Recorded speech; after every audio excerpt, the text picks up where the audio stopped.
Well, howdy. Ready, Teresa here with Bradley. and the critters. The critters are being all cray today. So is Brad. Charlie, are you cray? Brad is cray too. Charlie, are you cray? So anyway, it's March 2nd, 2021. Tuesday at 10:46 a.m. So we're getting ready to get rocking and rolling on our day. And I come on here and say, hey. So, Brad slept like crap again last night. It was a craptastic time. He finally got sent out to the living room because he was keeping me up. You didn't use your happy voice. And I did not use my happy voice. You mess with my sleep, you're going to get an unhappy tweet. That's what he calls me, by the way. Tweet. TWEE. And it is an actual word. And it is. But real fast, because I know I have some new subscribers, how we got Twee was, and then simply Twee, and then Beings is, our neighbor, Gracie and her, I told you guys yesterday about them, that she had trouble, and she would call me Tweesa. And so then I just shortened it to Twee, and then when I started my candle business, and being on eBay, it was simply Twee. And then the Beings is, we're all beings. Is, it's my husband and I and these critters. And so it's simply Twee Beings. So, but, yeah, Brad did not sleep well tonight, or last night, which meant I didn't sleep well last night. So he got admonished into the abyss of his recliner.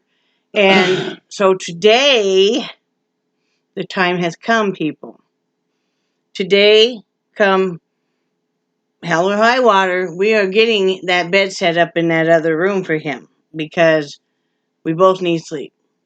And he needs to be up on that 18-inch bed frame because that's what works best for him.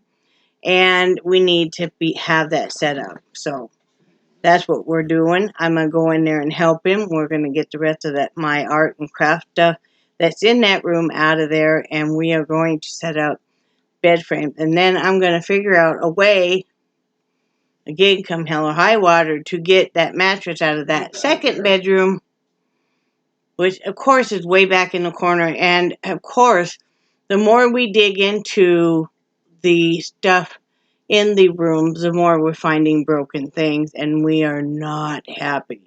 Brad has a mace. You guys don't know what it is. It's that spiked ball. He loves medieval knight stuff. That basically all kind of personifies his even kind of personality, existence, the stuff he loves.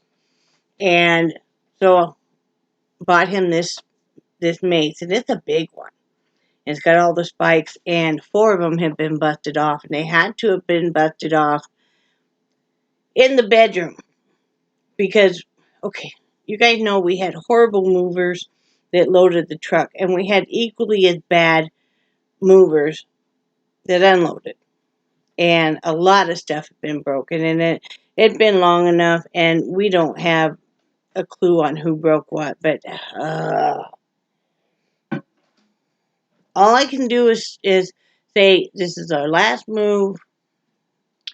So the only way we would move would be if we had money enough to have somebody come in and pack and move everything to storage, so then we could move this trailer onto land we bought and then have it set up again. And to have that kind of money was probably not ever going to happen, and we're okay with that. But we're finding more and more stuff broken, and we're just going to have to replace what we can as we can. Trying to keep Brad awake right now because his blood sugar has been very high, and he can't take a nap because then we won't be able to get his room done. And you might want to put your footrest down, because you're going to fall asleep, and I'm not going to keep begging you to stay awake. So he's going to start doing some stuff so he doesn't fall asleep. No.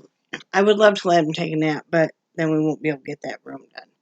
And he has a doctor's appointment tomorrow, and so we want to get that going. Taco Tuesday tonight. You No, know, the that's doc. very important. Oh, I'm sorry. Go ahead.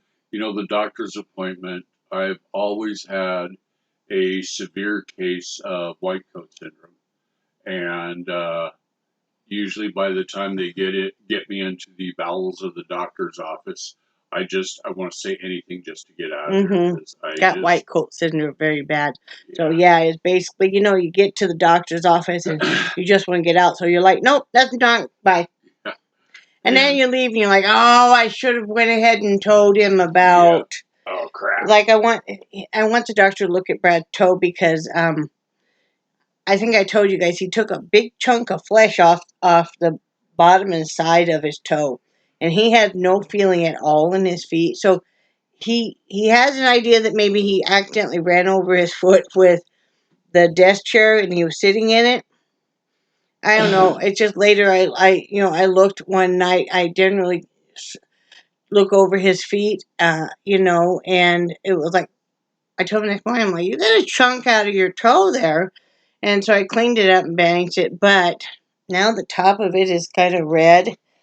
And I don't know, it's not pussy yet, but I'm concerned.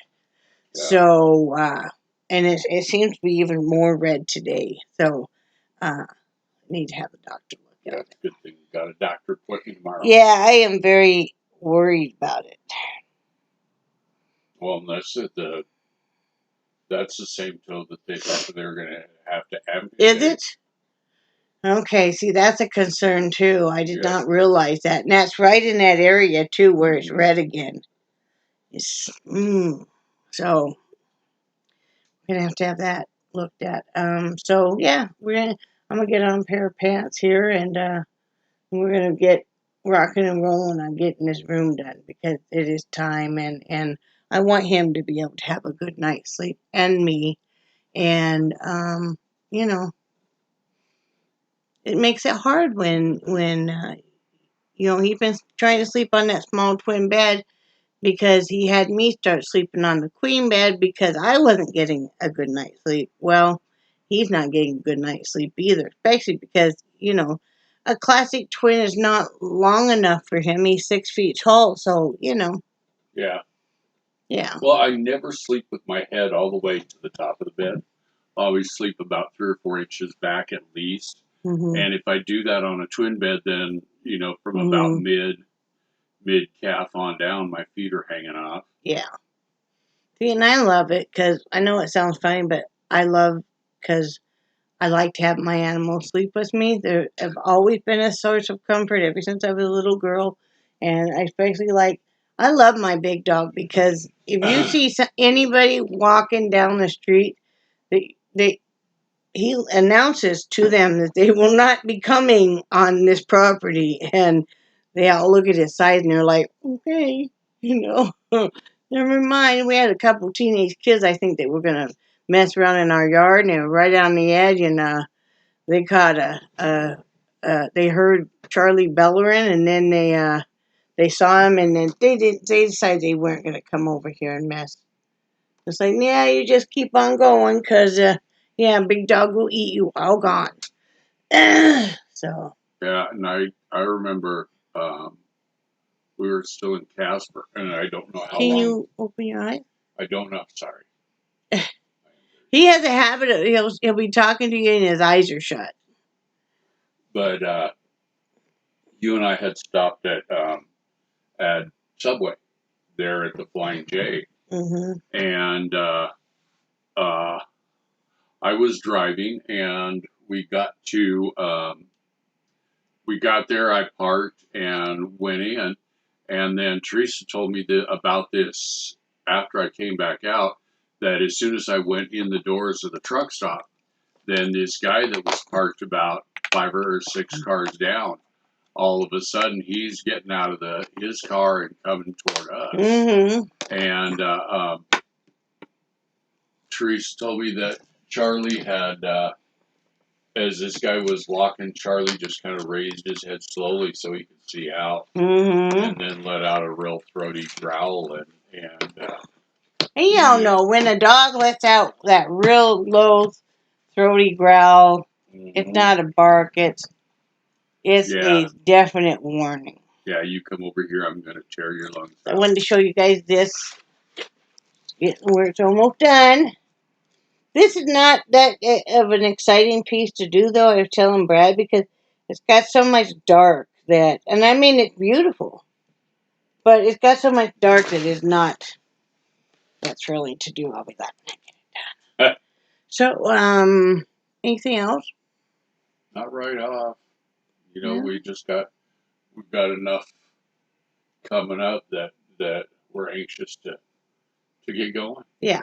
You know, we're we're anxious because we're starting to find a few things, and like I said, Brad needs to have an acceptable bed.